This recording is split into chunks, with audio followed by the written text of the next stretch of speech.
EDU324 International Dimensions: The Education of Girls in Pakistan. A presentation by B1800544. The intention of this presentation is to critically examine the education of young girls in Pakistan in contemporary society with relation to cultural, traditional and religious ideologies and how they are effectively addressed. Globalization. What is it and how does it affect education? The process of globalization is one which suggests the world is becoming more interconnected, according to Friedman 2000 in Shield 2013. Friedman suggests that globalization involves creating an integration of markets, nation-states and technologies to an extent that has never been seen before, to enable individuals, corporations and nation-states to reach round the world farther, faster and cheaper than ever before. Others have said that globalization is a radical transformation of the world, which encourages the development of cultural exchanges, and this was suggested by Pime 2012 in Peterson and Warwick 2015. Globalization links to the topic of this presentation in that it transfers ideas and information about styles of teaching and learning around the world, which can be seen through education systems in countries across the globe. The impact that globalization is expected to have is that the world will become a platform for social, economic and political enrichment, which will encourage diversity when attempting to construct one harmonious global village, and this was suggested by Jota in 2009. Noted by Forrester and Garrett 2016, in order to comprehend the true complexity surrounding globalization, we must take a look into the characteristics, complexity and persuasive influences that it holds. Effectively, this ensures that the aims of globalization will be kept at the forefront of the agenda and not lost in translation. This line of thought was supported by Richard Baldwin in his 2018 TED Talk, where he suggested that globalization will no longer be about what we make, but also what we do. This can be linked to education, as the more that is done to support the education system, the more availability of programs and opportunities to increase the sustainable outcomes for not only society, but also the individuals which contribute to that society. The Education for All agenda is one which represents the international commitment given by UNESCO to ensure a good quality education is accessible for all children and youths.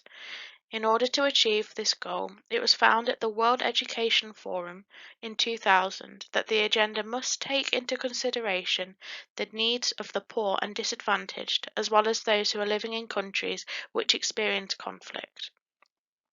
This links to Pakistan in that both these considerations affect their country. Within the agenda, 6 goals are outlined, 3 of which link to this presentation. Goal 2 ensures that primary education is free and compulsory for all children. Goal 5 ensures gender parity, and Goal 6 aims to improve the quality of education. By attempting to achieve these set goals in the Education for All framework, countries are also working towards achieving the Sustainable Development Goals, also known as SDGs. Although there has been major improvements made over the last century regarding equal rights for women, they are unfortunately still victims of inequality in education, and this is predominantly seen in countries with a lower GDP per capita. When comparing the GDP per capita of Pakistan, it was measured at $1,284.70 in 2019, compared to the UK, who measured it almost 40 times higher with a GDP per capita of $42,330.12. This indicates that because Pakistan as a country do not have an excess availability of funds in comparison to the UK, it may prove more difficult for the country to achieve the goals outlined in the Education for All agenda. The Sustainable Development Goals were developed in 2015 with the goal to seek to encapsulate and promote global aspirations across a wide array of topics broadly associated with sustainable development. according to French and Kotzer 2018. The UN SDGs devised 17 goals that should increase sustainable development if achieved internationally. The reason for these goals was due to previous work done by the Millennium Development Goals in 2000, which failed to achieve what it set out to accomplish.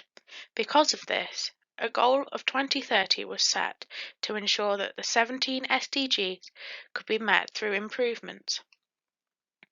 When relating the SDGs to this presentation, Goal 4 and 5 can be seen to have a link. The fourth goal understands that there is a need for good standard of education. Meanwhile, the fifth aims for gender equality and the empowerment of women, according to UNICEF 2015. Pakistan as a country have the second highest number of girls who do not attend school compared to any other country in the world. Pakistan is classed as being in a conflict zone, which has caused many schools to close due to a resistance group called the Taliban. There are around 51.52 million children living in Pakistan, and because of the closure of many of these schools, only 28.68 million children can attend school in Pakistan, with 22.84 million children not receiving an education. Furthermore, from reading the Global Competitiveness Index, Pakistan has been ranked as 129th out of 137 countries across the world, specifically how their standards compare country to country. Additionally, as found by the Department for International Development, nearly half of Pakistan's female population has never been to school, and 2/3 of the 60 million women working in Pakistan are illiterate. Unfortunately, there are many barriers surrounding education for girls, which must be overcome for them to achieve equal opportunities and experiences. Dogra notes that there are 6 key barriers that girls face which limit their life chances with regards to their education. These were poverty, lack of private girl-only toilets, violence, child marriage and young pregnancy, gender differences, and distance from school. The only way to ensure that girls have access to a full-time education is by meeting these requirements. Once these requirements are met, girls have a fighting chance at succeeding as well as their male counterparts. Additionally, it was found that other factors which cause barriers to learning are religion, culture, child labour, teacher attendance, no secondary schools, safety, and sanitation. Looking specifically at religion, the religion of Pakistan as a country is Islam, meaning that certain rules are in place for women as part of their religious beliefs. It is for this reason that many girls at school may not be able to take part in lessons such as physical education, or may be hindered because of the dress code, which they must follow. Whilst boys may wear their standard physical education kit, girls would be expected to cover up as required by their religion. It is for this reason that many girls may not be able to take part in such activities, simply because of the varying expectations with regards to their religion. Malala Yousafzai is a human rights activist who fought for women to be able to receive an equal education in Pakistan. Born on the 12th of July 1997 in Pakistan, Malala grew up with the understanding that she should be entitled to a quality education like her male peers, being bright enough to see that it was her right and that the system in which she lived was wrong. Unfortunately, on the 9th of October 2012, she was shot by the Taliban after working with her father to secure better education opportunities for women. However, this did not deter her, as she received the Nobel Peace Prize 2 years later at the age of 17, being the youngest to receive this honour. Malala's work did not stop there.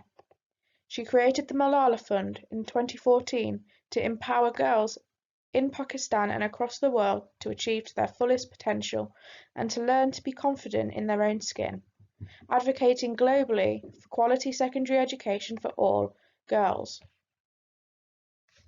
Aziz et al. Devised a document in 2014 to set out what needed to be done to ensure girls in Pakistan no longer face disadvantages. In order for inequality to reduce, a 4-step plan was made. starting with governance, which then led to fiscal and human resources, which included initiatives and sufficient training for teachers and governors. The final step would be a curriculum reform, which would move away from rote learning and towards an education system that focuses more on the individual, encompassing a range of topics such as health and entrepreneurship to help them succeed in their later life. Here is a selection of charities which support the rights of women. Plan International is an organisation which supports the removal of gender inequality by working with boys and girls worldwide. Their Sponsor a Girl campaign ensures that girls learn life skills and stay in a safe schooling environment. UNICEF, another human rights organisation, work tirelessly with around 150 countries to ensure children's rights. Their aim is to eradicate child poverty, violence and discrimination and ensure a quality education and standard of life. ActionAid is the final charity on this slide, which encourages women and girls to feel empowered by running clubs such as ActionAid runs girls within schools, which teach girls about the rights that they have and a safe place to discuss any issues they may have surrounding how they feel about who they are.